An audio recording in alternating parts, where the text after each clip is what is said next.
the Son of God became man, he died, and then he raised himself from the dead. That is the fundamental tenet of the Christian faith. And I think one lesson that flows from that is that we shouldn't fear death.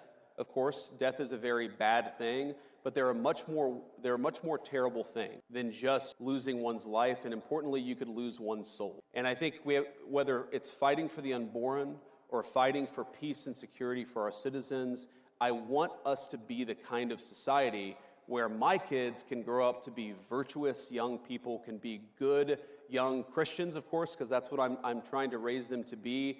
And that's what our public policy is trying to do. Creating the space where moms and dads can raise their children in their faith to become good young people who believe the things that I do.